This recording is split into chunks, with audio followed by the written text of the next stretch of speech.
Have you ever watched a movie and wondered why they cast that woman or that guy? Well, here's our chance to give it a try. We're repodcasting. Hello, and welcome to another episode of Repodcasting. I am your co-host, Lucia Giulio. And I'm Janet, calling it in from Toronto. Thank you, Janet. And today we're going to be talking about the 1999 blockbuster, The Matrix. But first, we do have to address something from our previous episode, The Hunger Games. Yeah, so I'm just going to take this away from here because I specifically I felt that I was somewhat reductive of Gary Ross, who was the director of The Hunger Games. I felt like we kind of didn't show him the proper love on our last podcast because we didn't talk enough about his accomplishments. We almost questioned his authority on the movie, and so I just wanted to say a couple of things about his work. Gary Ross is actually very accomplished. Gary Ross, if you're listening to this, sometimes we make mistakes here at Repodcasting, but we always own them. So I just want to go through some of his work. So he wrote and directed Pleasantville, which is a 1998 movie. Tobey Maguire was in it, Reese Witherspoon. It had kind of like an all-star cast. He also wrote and directed Seabiscuit. Wow. He co-wrote the movie Big back in 1988, the Tom Hanks movie, which was huge. That's kind of a big deal that he did that. Yeah. And he also wrote a 1993 movie called Dave. Kevin Kline was in it. It was like an American political sort of movie.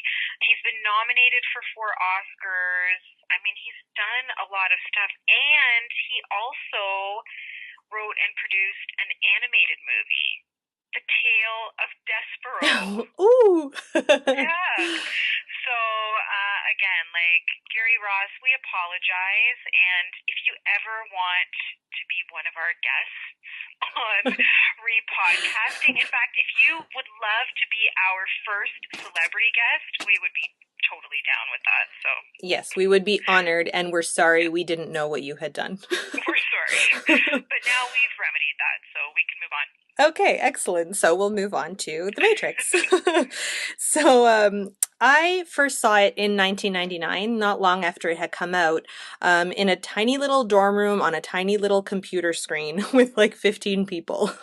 Not the best way to see this effects-driven movie. But even then, I remember thinking that it was pretty cool. And it's not my style of movie, so even just me liking it at all is a pretty big accomplishment. And Janet, you mentioned that you had never seen it. Yeah, I was going to ask you why you picked this movie, but you just answered that. So, yeah, I had never seen this.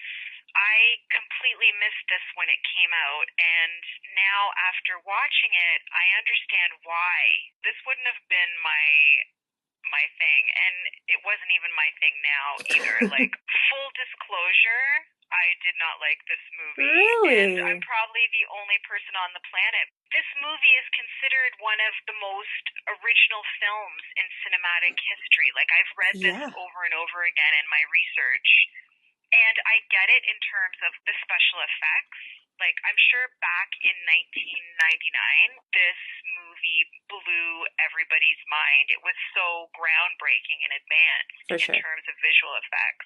Maybe it's from, like, watching it now, and we're so used to, like, such visual effects that I didn't, like, really, I don't know. Yeah, but while watching it now, you were thinking... Like, you were cognizant of the fact that it's a 20-year-old movie. It didn't impress you at all, the effects? Totally. And I'm like, that's what I'm saying, is that, you know, for the time period, like the fact that it is almost 20 years old, I get why it blew everyone's mind back then, totally. Wow. I don't know, I just didn't really care for it, but we'll get into that. Okay. Yeah, I never like the movies. I'm always the Debbie Downer Wah, here. wah. Okay, well, I did choose it because I hadn't seen it since that one time in 1999, and I don't think Keanu Reeves is a good actor. I don't think that's a groundbreaking hot take or anything. I think a lot of people feel that way. And I do remember at the time thinking like, yeah, he's a bad actor, but he kind of fits this role and whatever. So I was totally expecting to watch it and hate it and think it was silly and whatever, but I liked it even more than the first time, I have to say. Really? I Okay, did. so we do agree on one thing. Keanu Reeves is not a good actor. And that's why I wanted to replace him. Yeah, but also we should also talk about the fact that when you chose this movie and I started doing a little bit of research, I started reading about the fact that this movie is actually getting a relaunch. It's Yes. in development right now, which you didn't know about. I certainly didn't know about either. I hadn't heard about it yet. And then we were kind of like, okay, let's totally recast this for the so-called reboot, even though they're not technically calling it that. So the guy that's supposed to be writing it, his name is Zach Penn, and right now he's attached to write the screenplay. Okay. The most recent thing that he did, he just adapted Ready Player One Oh, yeah. to screen, which was like made a shit ton of money. It just came out like what, 2 months ago or whatever. Yeah, pretty recently. So it's in development right now. There's no script or anything like that, But hopefully whoever gets hired as the casting director for this movie listens to our podcast and maybe even picks some of our choices. Exactly. Well, the publication or whoever who broke the story was the Hollywood Reporter last year. And initially when the story came out, they said that Michael B. Jordan, or as we call him here at Repodcasting, Michael Bay Jordan, because he's such a bay, that he's attached. But you know what? That could be like even the studio just putting that out to kind of get people interested and hyped about it. You know what I mean? Because that is a good pick, though. Yeah, it's not official. As you said, we're going to recast this, and hopefully someone in the movie sphere is listening to this, and yeah, spread the word if you like our choices. Okay, should we talk box office? Definitely. Okay, so this was huge. It came out in March 1999, and back then, March was typically like a kind of a slow period for movies to come out, but it made $463 million globally. That's huge. Against a budget of $60 million. Yeah. But again, like 20 years ago, $60 million was a massive undertaking. It was, for sure. But I also read that part of the reason that they filmed the movie in Australia was to save money. Yeah. I read that if they had made the same movie all in the US, it would have been $180 million. So, you know, they were able to chop their budget by a third. Yeah. So it certainly did very well. Yeah. Yeah, it made a crap ton of money, I mean. And critically and commercially, because from everything that I've read, like critics loved it. It was such a groundbreaking, innovative kind of movie. Yeah, for me, I have to say, like, I knew I was watching a 20-year-old movie, but I still felt that the special effects looked really good for today. Like you were mentioning, now you see it much more frequently, but even so, I still felt that they looked good. Yeah, see, to me, watching it, I was like, I felt like I was watching an old movie. Really? Okay. You know what it is? I feel like movies nowadays, and it's probably not, it's not fair to compare it to movies now, right? It's 20 years later, like so much has changed in terms of visual effects. Things are so advanced. But, like, I did feel like I was watching an old movie. Movies now are very slick looking, but that whole bullet time thing that like that's really cool. What's that? Yeah, it's cool. It is. And I get now where like I loved, you know, the Charlie's Angels movies, like with Drew Barrymore and Lucy Liu. Like initially when those movies came out, I had not seen The Matrix. So now I know where all of that came from. And you know, everything that I read in terms of research said that it changed like how movies were made. It had such an influence. Yeah. So I get it. I just didn't, I don't know, I was like, I'm not feeling this movie, but By mid 2002, that bullet time sequence had been spoofed in over 20 movies. So Oh that's yeah, like like even 3 years later. yeah, like even the Scream. Remember the Scream? Oh, yes. No, not Scream. Was It it is. Oh, no, no. The one Scary Movie. Scary Movie? That's it. Yeah. Yeah, I remember it from that, but I really Yeah. remember it from Charlie's Angels. Okay, so the synopsis of the movie is a computer hacker learns from mysterious rebels about the true nature of his reality and his role in the war against its controllers. Yeah, that it's a hard movie to summarize. It really is.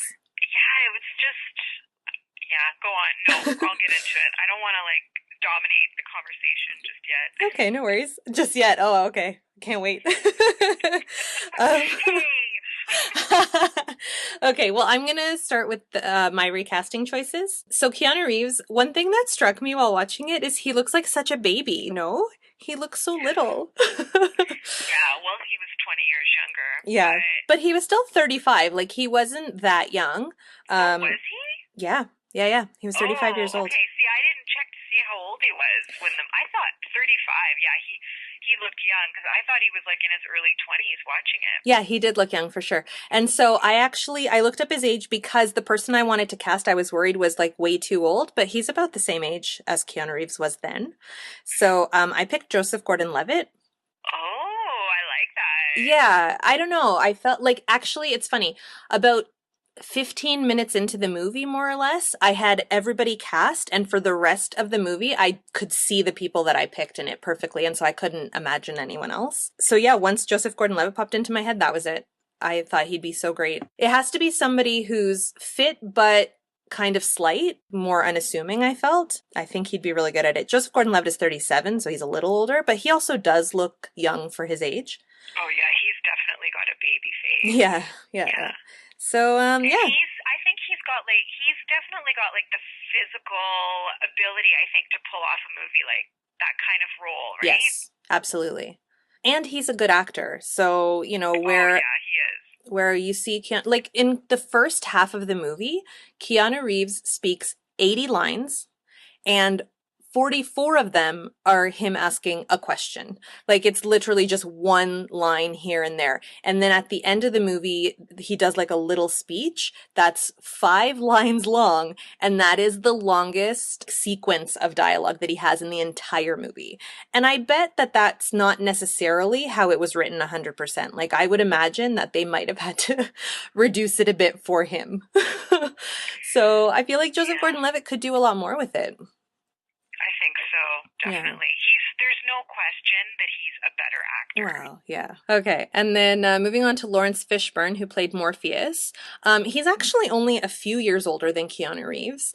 Oh, And okay. yeah, but I felt that the role is more like he's in a way like a father figure and everybody looks up to him. And so I thought it would be good to have somebody a little bit older. So I actually, even though I don't like him and I don't want to cast him, I thought he'd be perfect. I picked Will Smith. Ah, Yeah. you know what's really interesting about that? Oh, I what? don't know if you saw in your Yes, I saw that after that when Will you were Smith had researching was been that a prospect for Neo. yeah, he actually turned it down. Yeah. And do you know why he turned it down? Well, I read that he said he didn't think he was mature enough of an actor to do it. That's true, but also it's because he turned it down to star in Wild Wild West. Oh, okay. Talk about mistakes. But you know what? I don't know if I could see him in that role. I don't know if I could envision him in that role. I don't As know. Neo or Morpheus? As Neo. Yeah, I can't really either. But I You can know see what? I him could see him today as as Morpheus. I could see him as Morpheus. Yeah. Yeah, me too. I think he would actually do very well in that role. And then for Trinity, played by Carrie Ann Moss, I thought Zoe Kravitz would be really cool in that role. Okay. Yeah. I think she's kind of a badass, and Yeah, she's she's been good. in the Divergent series and Fantastic Beasts. I just found that out. I didn't know. You haven't seen that movie yet? No. I'm sure I will. Why? I don't What's know. wrong with you? I just haven't. Oh, I'm that's going on your movie list. that's what I was about to say. Feel free to add it to the list. I'm a bit disgusted with you right Oh, now. oh dear. Okay. But was it good? It's like, I know it's Yeah, technically canon, but it doesn't seem like it it's has the same. do you like the Harry Potter movies? A lot. I do. Then you're gonna like the Fantastic Beasts. Okay. Do it. Okay. Come on. It'll go on my list. No problem. And then for Agent Smith, who was played by Hugo Weaving. Um, Yeah, oh, before you say, did you know who Hugo Weaving was? I didn't even, like, I'd heard of him, right. but I had to, like, totally Google this guy because I don't think I've ever seen him in anything else. Yeah, I just knew the name as well, and I didn't Google him. I probably should have. He's probably been in other things I've seen, but I don't know. He actually, it was so crazy throughout the movie. He looks so much to me like the comedian Paul Scheer. I don't know if you know who that is. No, I don't know. He's done a lot of like little things. You probably haven't seen him, but Yeah. it's crazy how much they look alike. But I didn't pick Paul Scheer. I picked Will Arnett. What? Yeah, from Arrested Development. He's Lego Wait a minute. Batman. You picked Will Arnett. Oh my God! You know what? When you said Will Arnett, do you know who I thought of? I No. thought of that. Who's that guy that's on Last Man in the World? Oh, Will Forte. No, not I Will thought you Forte. meant him, and I was about to hang up this phone. Oh no, no. As much as I love Will Forte, that is not who I picked for this role. No, I think Will Arnett would be so perfect. I read that Hugo Weaving was trying to do like a 50s newscaster type of voice in this, and he nailed it, I think. But I would love to hear Will Arnett's voice in that role. Yeah, that's actually really amazing casting, I think. Thanks. Yay. Will Arnett, yeah, he would be really. I didn't even think of him to be honest, but yeah, I think he would kill that role. Yeah. Mm-hmm. I agree. Yay. I know, I was really excited about this one because this was the first time where like everybody came to me really fast and then I could picture them. So I think I really nailed it. So hopefully some Hollywood execs are listening. Either that, or you're just getting better at recasting because like Because I'm afraid of your reaction. no, you're not. We're not supposed to agree. You're gonna hate all of my casting choices. Oh, I'm okay. pretty sure. Yeah. Interesting. Is there? Do you want to say anything else, or do you want me to get started? No, feel free to get started. Okay. So for Neo, which I didn't even realize spelled one. Yes. Duh, I had to like all this googling. So another little fun fact about the Neo role: the Wachowskis, their first choice was Johnny Depp Yeah, I heard that. for the role. That's really Yeah, but crazy. There were quite I a lot of couldn't. interesting other choices for Neo. I have a few.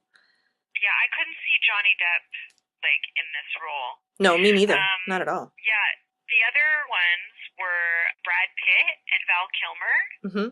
See, I could have seen Brad Pitt doing this. Really? Yeah. I don't know. I None think of he those could have seem done like it. action stars. Like he does flips and stuff. I think he could have done it. And apparently Nicolas Cage turned it down as well. Yeah. And also Ewan McGregor turned it down for Star Wars. I didn't hear about him, Ewan McGregor. Yeah, because he was filming Star Wars Episode 1, which, like, that kind of makes me laugh too because that movie is critically panned, but it made $1 billion, literally. $1 billion. Yeah, but you know what? Ewan McGregor was actually one of the best things. Yeah, absolutely. In those Star Wars movies. Yeah, for sure. Okay, so my choice for Neo, I really flipped the switch on this one. I actually cast a female. Oh, nice. To be Neo, because you know what, I kept thinking like if it's a remake I would rather see like a woman in the role. I think that would be like a really interesting take on it, and if they want to like make it really fresh and relaunch it and make it something totally different, I thought that would be a cool direction to take it in. So I selected, now remember this is my dream cast because like this probably wouldn't happen because she's already attached to a franchise. But I picked Daisy Ridley. Oh, nice. Yeah, she'd be great. Who is in the Star Wars movies, who probably like would never do this because you know. Although she's probably done filming, no? Have they not already filmed the third one? Yeah, they have, but she's so attached now, I think, to that maybe people would have a hard time seeing her in a different role. That's But fair. I think she'd be great in it. I think she Mm-hmm. certainly has, she's a badass, as Yeah, we've seen, right? It's because it's a physical role, for sure. so she could totally do it. She's definitely a better actor. What do you Like, mean? what do you mean? She has the screen presence, I Oh, think, yeah. and the acting chops to pull off this role. So I Yeah. think she could totally do it. But it was between her and I also thought of Amelia Clark, who plays Oh, yeah. Daenerys Targaryen on Game of Thrones, but she's also in the new Solo movie. Yes. You know who she is, right? I do because you made me watch Me Before You, and we'll talk about that later. Oh my god. Yeah, so she was my second choice, but initially I thought Daisy Ridley. I would love Yeah. to see her as Neo. I think she would just kill it. So then for the Morpheus role, I picked Idris Elba. Oh, yeah. Yeah, because he just makes everything better. Yeah, why didn't I think of Idris Elba? I could totally see he was actually the very first person who came into my mind because he's Nice. got the physicality for the Mm-hmm. role, right? Yeah. He's got so much charisma and screen presence. Mm-hmm. And I could totally see him as that wise person, that mentor. I think he Yeah. could really pull it off. And he's just such an amazing actor, period. I'm really mad that I didn't think of him. I went through quite a few different people before because I had thought of Will Smith, but I didn't really want to put him in it. And so I was trying to think of other people, and I can't believe Idris Elba didn't come into my head. Yeah, he's great, and he's about the right age, I think. In real life, he's 45, Yeah. but he doesn't look 45. No, he doesn't. I But think 45 is he fine. doesn't look 45, but he also doesn't look too young for the role either. I think you could buy him and he's Idris Elba. Who wouldn't want to see him? And Yeah. then, with me, I always take into consideration how I think these characters will play off one another, the chemistry. Mm-hmm. I think he'd have good chemistry with Daisy Ridley. Yeah, I think so too. Because, in my opinion, this new version of the Matrix should happen in London. It should be futuristic London. That's Yeah. why I chose mostly British actors. Nice. I think that would be cool. Okay, for the role of Trinity, again, I flipped the switch and I cast a male in that role. I cast Dev Patel. Oh. Whoa! So I love Dev Patel. Yeah. I am a huge, huge Dev Patel fan, and I do not think that he gets enough love ever. I think he should be a much bigger star than he is. But I would love to see him in that role, because why can't it be? I mean, if Neo's a female, Trinity can totally be a male. Why not? Again, it's a very physical role. That's what I was just thinking. Sorry? That's what I was just thinking. I haven't seen him do any kind of action, really. He has. Oh. In The Last Airbender. Yes, I did not see that. It's I think it's from 2010. It didn't do well. No, it didn't. Yeah, it tanked at the box office, but he could do it. Okay. I mean, he did it in that movie. He did all the martial arts and everything, so cool. I think he could do it. I think he could pull off the physical aspect of it. In terms of acting, he's definitely got the acting ability to do a more vulnerable kind of role, romantic lead. I'd love to see that chemistry between him and Daisy Ridley. I think, first of all, I think they would look really good together on screen. I mean, I don't know if they'd have chemistry or not, but I think they would look good together. And they're about the same age, so I think it would be believable. I agree. I think they would look really good together. Yeah, and in the original Matrix, Trinity, part of the Oracle tells her that she's gonna the one is gonna be the one she falls in love with or something. Yes. Wasn't that it or something? I don't know. And Like, I think Dev Patel can totally, like, do that whole romantic lead. Like, I would believe him in that role for sure. I like it. Yeah, I did too. And for Agent Smith, again, I flipped the switch on that one. I cast a female in that Okay. role, and I cast Angelina Jolie Oh. as Agent Smith.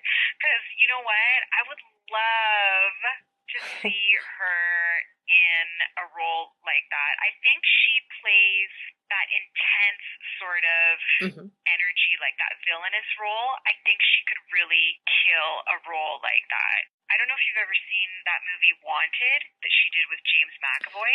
I saw the first half.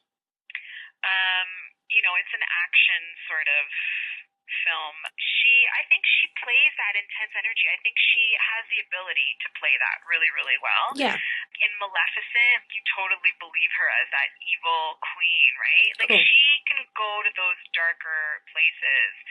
So I feel like she would have made a really intense kind of Agent Smith. And she has done a lot of action where she's been a badass. So Yeah. physically, like, I think she could have done it. And wouldn't you love to see a fight scene between Idris Elba and Angelina Jolie? Oh my. I would love that. That would Like, be pretty cool. oh, come on. Yeah. She would be kicking his ass, and it would be believable that she could kick his ass. Yes. Like, I would believe it. She's just got, like, a very dynamic sort of screen presence, right? Okay. How old is think Angelina Jolie? she's 40 or 41, I think. She's Oh, in her okay. 40s, but I thought she was older. No, I think she looks pretty good. So, and also, like, having a female in that role, I think she would just bring, like, a different dynamic to it. So it Yeah. would be interesting to see that sort of chemistry between her, Idris Elba, and even Daisy Ridley. Like, I could see her fighting Yeah. Daisy Ridley, like the two of them going head to head. That would be cool. Nice. So, yeah, those were my picks. I like it. You went in some really interesting directions, but really good. I'm Well, down. I thought, if they're making a reboot, you want it to be fresh, right? Yeah. Because I think too many people are so attached Yes. to the original. It's one of those movies that people loved it so much Mhm. that I think if they do make a reboot or they relaunch the whole thing, that a lot of people will be angry. I'm sure a lot of people and in aren't a way happy it's about it. They think it's like a really bad idea to even go there. yes. So, in order to avoid those comparisons, just really change it up. I agree. Make it super fresh. Yeah, they'd have to go pretty radically different just to make sure that it's not just full on comparisons versus the original. Cool. I think that's really good. Yay! Thanks. See, we didn't even fight today. That's I so know. boring.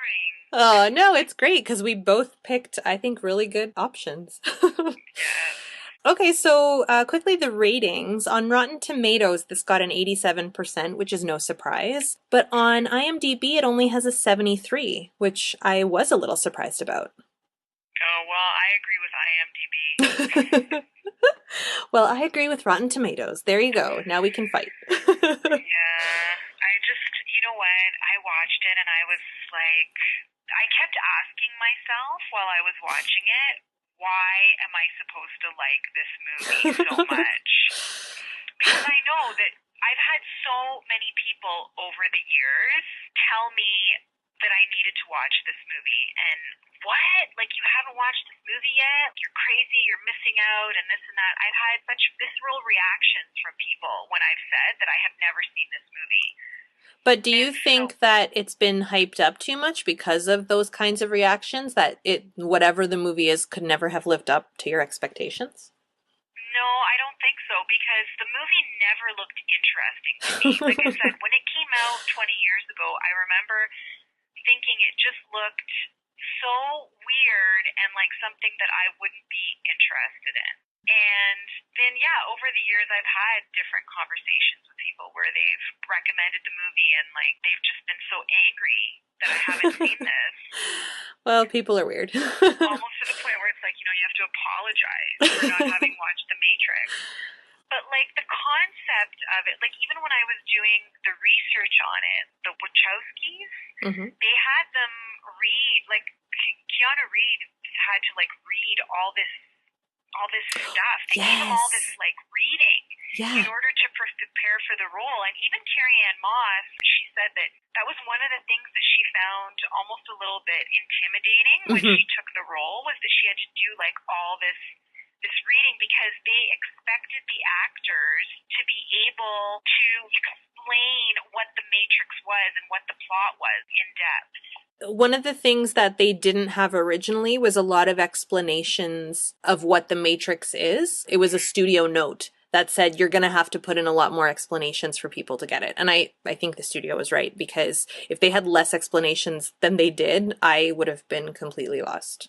It wasn't that I didn't get it. It was just that I wasn't excited by it. And Keanu Reeves' performance really did nothing for me.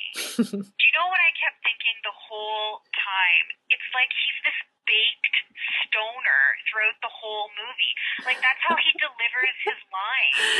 Oh my God. And yeah, like that's what he reminded me of. Yeah. And maybe that's how he's supposed to come across. I don't know. But I've seen him in other movies, and he's basically one note, Yeah. in my opinion. Speaking of baked stoners, you know that Bill and Ted is coming back? No. Yeah. I read that they're, I don't I've know. never seen that either. Oh, really? I have. I liked those. Oh, okay. And to me, that's where Keanu Reeves actually excels, is in that role, because that probably is him. Maybe. I don't know. The only other movie I think I've ever seen Keanu Reeves in was he did this movie with Sandra Bullock, this really Oh cheesy, no, you saw The not Lake House? Speed. Not Speed. I've seen him. He was in Speed, right? He was in Speed, but you're talking about The Lake House, aren't you? Yes. Oh God. I Yeah, hated was that awful. movie so much. Yeah. But I saw Speed too. Like, I feel like he always delivers the same performance. He does. And have you watched any of these John Wick movies that are out now? No. That doesn't interest me, and a lot of people are saying that John Wick 2 is so good, but I just can't see myself watching them. These John Wick movies are so hyped, and people seem to have these like bonkers reactions to them, right? Like, oh, it's so good, you have to see it, and this and that. And it's like, oh, Keanu Reeves is in it, then I'm definitely not watching it. Thanks, but no thanks. Like, he's just not, he doesn't emote. Yeah, not at all. I don't get how he even became an actor to begin with. And what's really interesting is The Matrix, like, they made 2 other movies, right? Yeah. Which didn't do as well Right. as the first one. Is he in all 3? From what I understand, yeah. Okay. Recently, when they asked him about this relaunch or the reboot or whatever this is of the movie, they asked him if he'd be interested in like being a part of it at all. And he said that the only way that he would be interested in being a part of it would be if the Wachowskis were involved, like if they were directing or writing it. Okay. That's the only way that he would do it. And apparently, like, they're on bad terms with Warner Brothers. Oh. And there's no way that they would ever be involved in this. But I find it hard to believe that they would relaunch this and like not involve them at all. Like they'd have to at least be consulted. It's so much their property. Yeah, exactly. Like they created this. Yeah. They created the Matrix. And you know what? I think it'd be nice to see Keanu Reeves as Daisy Ridley's dad. Oh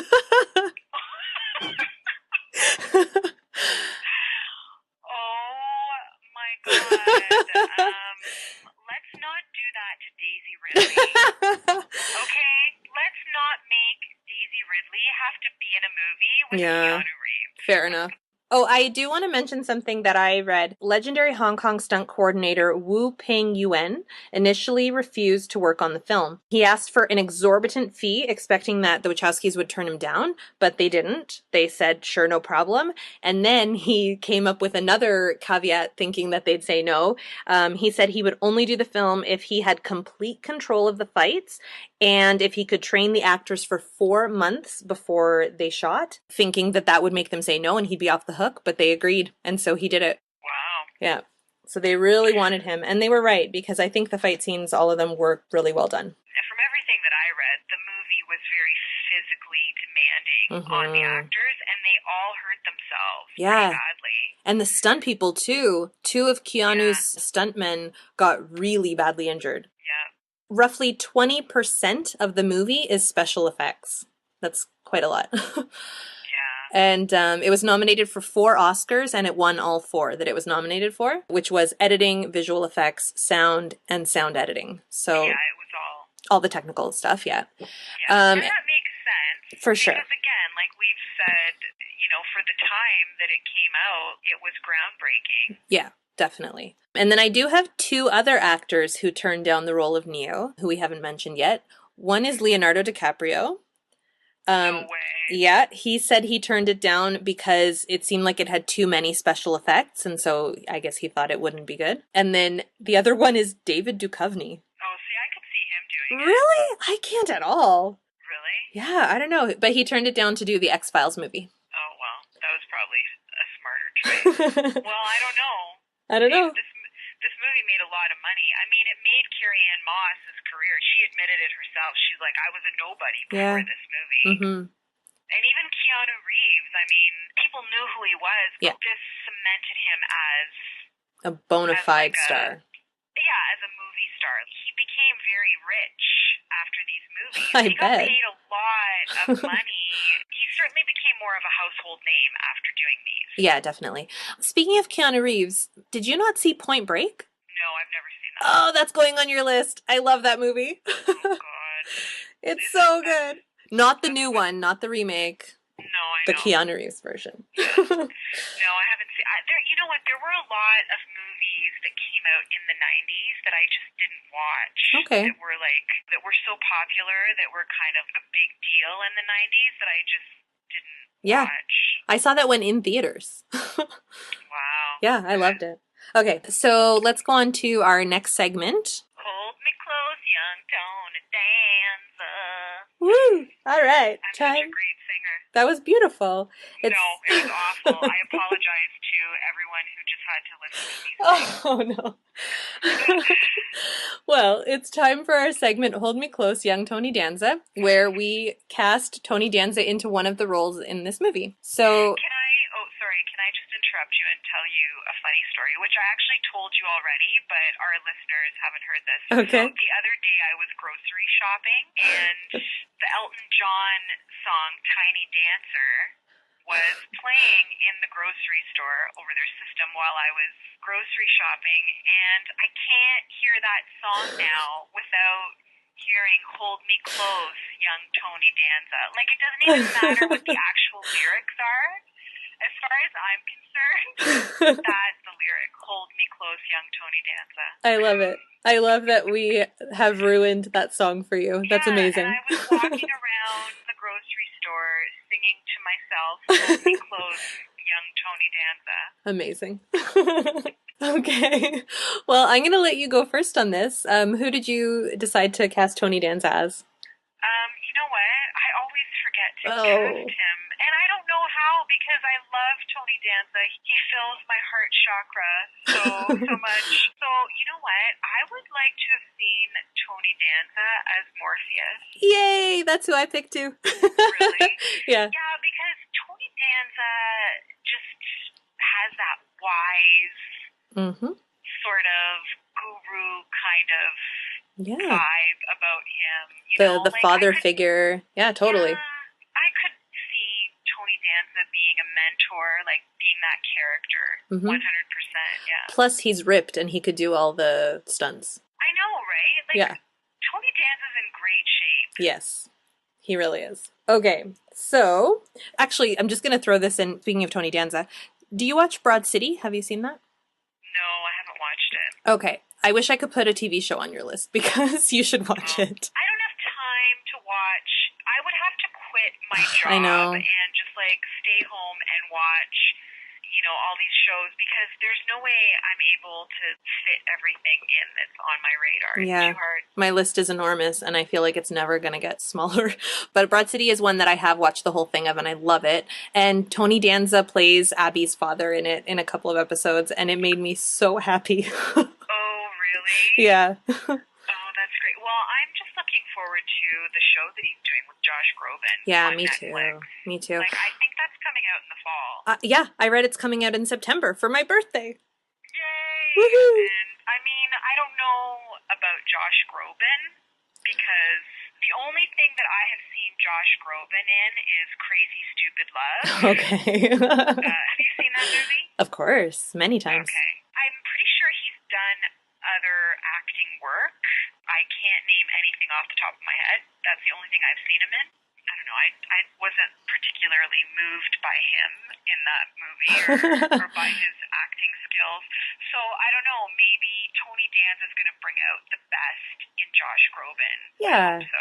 I've seen Josh Groban in a couple episodes of Comedy Bang Bang, and he did, I mean, I don't know if this is acting really, but he would sing Kanye's tweets or something like that for Jimmy Kimmel. Did you ever see Oh, that? okay. No, I've never seen that. Yeah, so I mean, and I don't listen to Josh Groban's music, so all I know of him is from comedy stuff, and he's decently funny. I don't know if this show's going to be comedic at all, but both of them could handle that for sure. I think the show is supposed to be comedic. Okay. I hope so. Yes. That'd be good. Yeah. Like I said, I hope that Tony Danza will inspire him and like really help him to bring his game. Yeah, I think he could. I Like we think said, Tony he's that Danza. mentor type. Yes. If anyone can do it, it's Tony Danza. For sure. Okay, so quickly, we will let you know the next movie that we'll be doing for next month. Janet, this was your pick, so I'll let you state it. Yes. So the movie that we're doing for our next episode of Repodcasting is The Tourist, Ooh. starring Johnny Depp and Angelina Jolie. So for anyone who follows our podcast, watch it, and we'll be discussing it for our next episode. I can't wait. I can't wait. No, I mean it. I'm really excited about this because this movie too. needs to be recast. I agree. Okay, and then if you have any movie suggestions for us, you can find us on all the social media stuff at Repodcasting, or you can email us at repodcasting@gmail.com. Why has no one emailed us any movie picks yet? I don't know. I'm a bit hurt. So please, if you're listening, if you've listened this where far, email us. are Give us some choices. Where are our fans? I mean, I know like our fan following is still growing, obviously, but we have like a couple of people that we know for sure Yeah. listen We to have our at least podcast. 2 listeners. We have at least 2 listeners who are related to us, by the way, and should be showing us some loyalty and sending us fan mail and Please. movie suggestions. So get on that, people. That's all for Repodcasting for today. Janet and I are going to talk a little bit about our movie challenge, so if you're not interested in that, feel free to call it quits. And if you are, we're going to talk about some movies now, some more movies. Yeah, no, stay for the movie challenge. Stay and listen to us talk. So, what did you watch that I gave you? I can't remember now. Okay, You've since our last episode, I've seen Dear Frankie, which I did really like. I was not expecting to like it, and I did. Because Gerard Butler blew you away, right? Well, I wouldn't say he blew me away, but I was impressed. It was definitely the best acting I've ever seen from him. And I always like Emily Mortimer. She's really good. And then the little boy who played Frankie, I forget his name. He was good too. He was really good. I told you. I yeah. told you that you were going to like that movie. Yeah, it was really sweet. And I even like how at the end, spoiler alert, I even like how at the end they don't get together. It wasn't like, I just feel like so many movies, oh, you see the chemistry and of course they're going to get together at the end, and they didn't. And it was just a story, and it was this slice of their life, and it was really lovely. Okay, why did you just wreck that for anybody who wanted to watch the movie? I said spoiler alert! Dear Frankie, well, now that Lucia has wrecked the movie for anyone who wanted to watch that, but if you're interested in watching a movie that actually shows Gerard Butler proving that he has some acting skills. It's an older movie. It's from 2005, I believe, but it's really good. I liked it. I also watched Okja, which I think I'm going to get some hate for this because, I mean, from what I can tell, everybody loves it. I did not. I found that the tone was really strange. It was very uneven. It was goofy, broad comedy, but then very serious subject matter. And like, I don't know. There was something about it that was turning me off, and I kind of want to watch it again, just already knowing what the tone is ahead of time and see if that makes a difference for me. I might try it again. We'll see, but I don't know. My recommendation would be watch, well, and I've put this on your list. Watch Snowpiercer Hmm. because it's actually by the same director. And then maybe that will give you some context in terms of his style because he definitely has a very original way of filmmaking and like I would call it esoteric for lack of a better word. So I would watch Snowpiercer. Snowpiercer, I saw that a few years ago and like I had never seen any of his work before. It's Bong. Oh, I'm totally gonna shred his name here. I think it's Bong Young Joon or Okay, Bong. I don't know. let me see. Sorry, guy. I know who you are. I John just June Ho Bong. no, that's not it. Junho Bong. Sorry. Well, sorry. Apologies, because we're totally shredding this man's name right now. Maybe I'll cut this out. But what it says on IMDb is June Ho Bong, and then in brackets as Bong Joon Ho. So I Hold guess on. in the movie Okja, it's listed. His name is written as Bong Joon Ho. Yeah, that's it. Bong Joon Ho. That's his name. Okay. Sorry, Bong Joon Ho. We just completely, like two dumb white people, we just completely shredded your name. Apologies to you. You're welcome to come on Repodcasting as well. So, like I said, watch Snowpiercer, and then maybe it'll just give you like some background into Yeah. his style of directing. But I loved Okja. Like, Okay. I thought it was great. And I loved Jake Gyllenhaal in it, even though his character is so bonkers and, like, Very so, bonkers. so over the top. But I think that's the idea. That movie is great, like, just for Tilda Swinton's teeth. It's too mean, much. Her No, teeth are out of control. her character's teeth should have, like, their own credit as far as I'm They concerned. should. Those I teeth agree. are amazing, and like I want her to have teeth like that in every single movie that she does.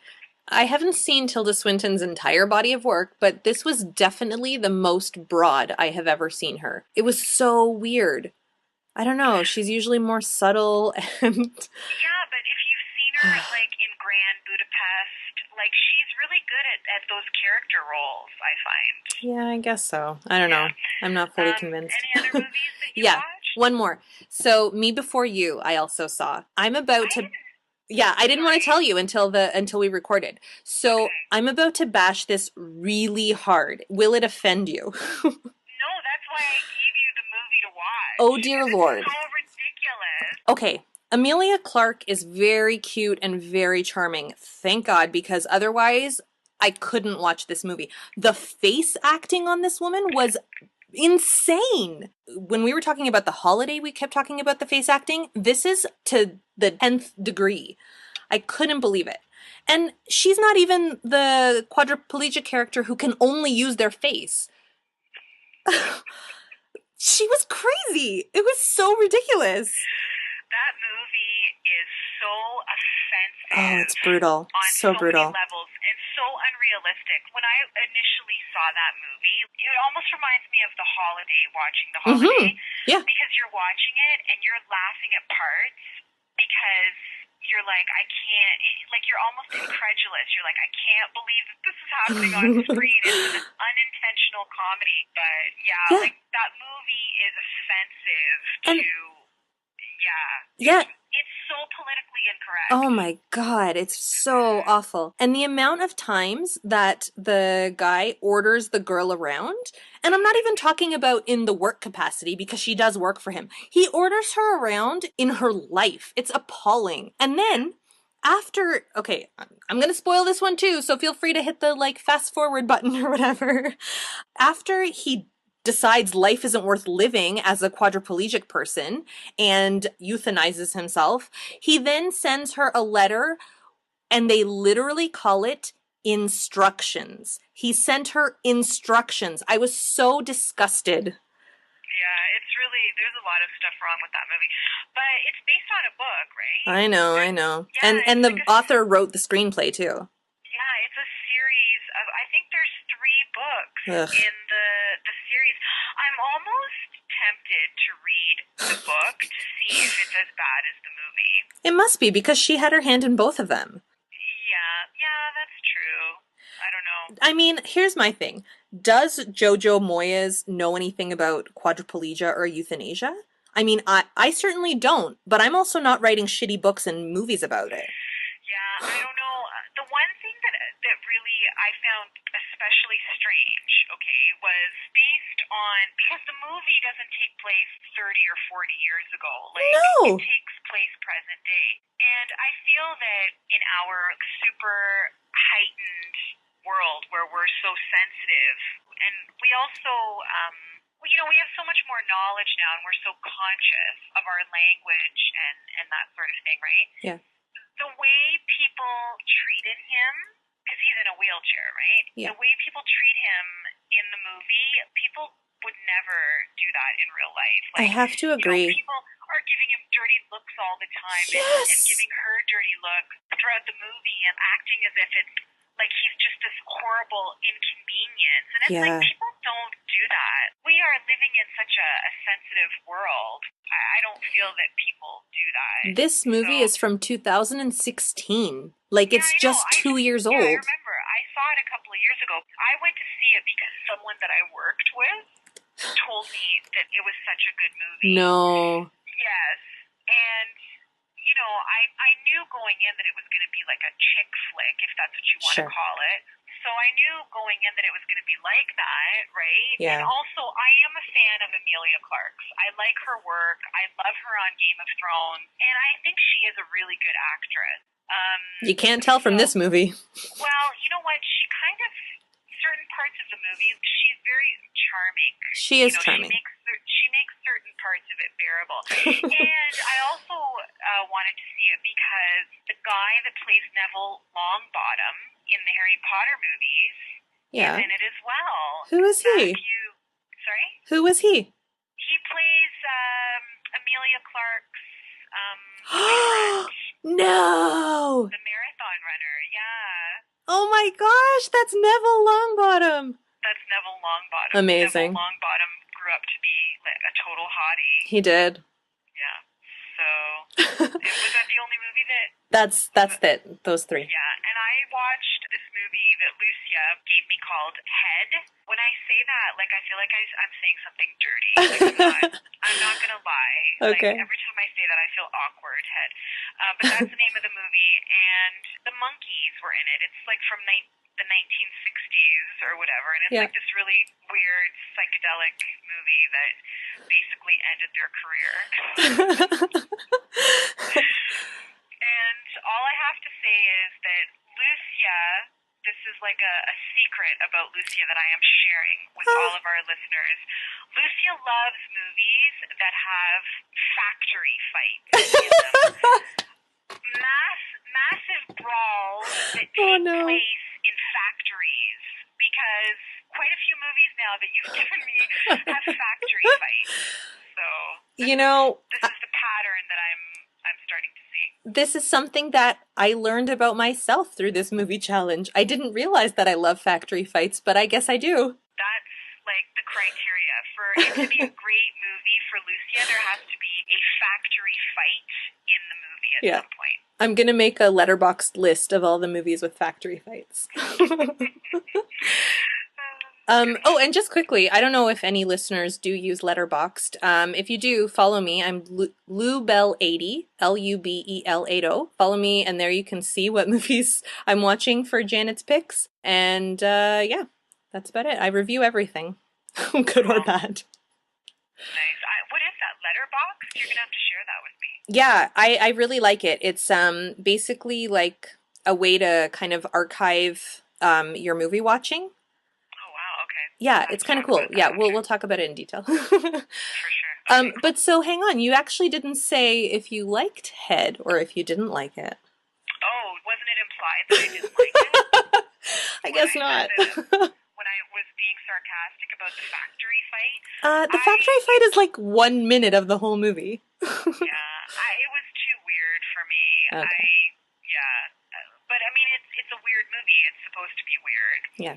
Maybe I'm not enough of a Monkeys fan to like be into it? I don't know that that's it because I've heard on a Monkeys podcast that, yes, I have listened to a Monkeys podcast. Oh, wow. A lot of the people who run that, well, maybe not a lot, but at least some of them really didn't like Head because it's nothing like the Monkeys TV show. It was really out of left field for them. It's what they wanted to do, but like you said, it kind of killed their Monkeys career in a way. Yeah, yeah, it was not my jam at all. That's fair. Sorry. It is weird. I get it's not for everybody. Yeah, but I stuck through it. Thank you. As much as I wanted to fast forward through it and just tell you that I had watched it, I did not do that. Oh no. Okay, I fought good. that impulse and I watched the whole thing. It was like an hour and a half too, so That's short for a movie. no, it was about an hour and a half too long. Oh, okay.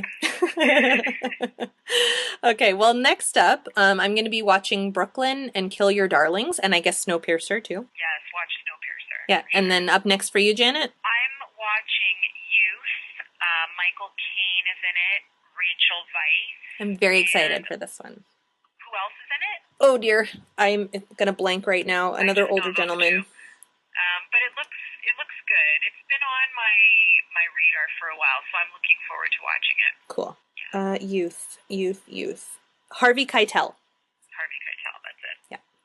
Okay, awesome. So again, on social media, we're Repodcasting. Please email us, repodcasting@gmail.com. If you've stuck with us this long, thanks for listening. And thank you, Janet, for calling in as always. Thank you. Thanks for listening. Bye. Bye.